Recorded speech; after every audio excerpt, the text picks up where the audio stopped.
સામાન્ય વરસાદે જ પ્રી મોન્સૂન કામગીરીની પોલ ખોલી કોંગ્રેસે ઉગ્ર વિરોધ નોંધાવ્યો.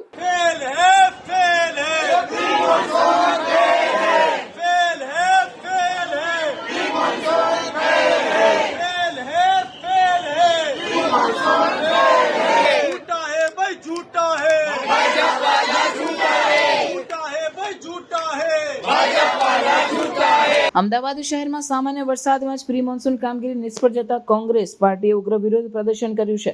શહેરના વિવિધ વિસ્તારોમાં વરસાદી પાણી ભરાવાની સમસ્યા સર્જાઈ હતી, જેના કારણે નાગરિકોને ભારે હાલાકીનો સામનો કરવો પડ્યો. પ્રી મોન્સૂન કામગીરી યોગ્ય રીતે ન કરવામાં આવતા શહેરના રસ્તાઓ અને રહેણાંક વિસ્તારોમાં પાણી ભરાઈ ગયા હતા, જેને લઈને સ્થાનિક નાગરિકોમાં રોષ જોવા મળ્યો. કોંગ્રેસના કોર્પોરેટરો અને કાર્યકરો દ્વારા મ્યુનિસિપલ કમિશનરને આવેદનપત્ર આપી તાત્કાલિક યોગ્ય પગલાં લેવા માંગણી કરવામાં આવી.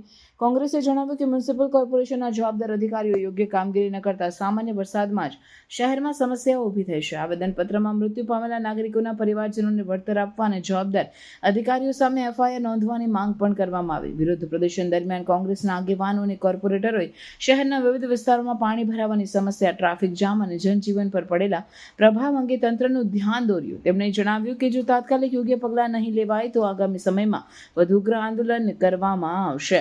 આ સમગ્ર મુદ્દે શહેરના નાગરિકોમાં પણ ભારે અસંતોષ જોવા મળ્યો છે. લોકોનું કહેવું છે કે દરેક વર્ષે આવું જ દ્રશ્ય જોવા મળે છે અને તંત્ર માત્ર કાગળ પર કામગીરી દર્શાવે છે. કોંગ્રેસના વિરોધ અને રજૂઆતો બાદ મ્યુનિસિપલ તંત્રએ પ્રી મોન્સૂન કામગીરીની સમીક્ષા કરવાની જાહેરાત કરી છે.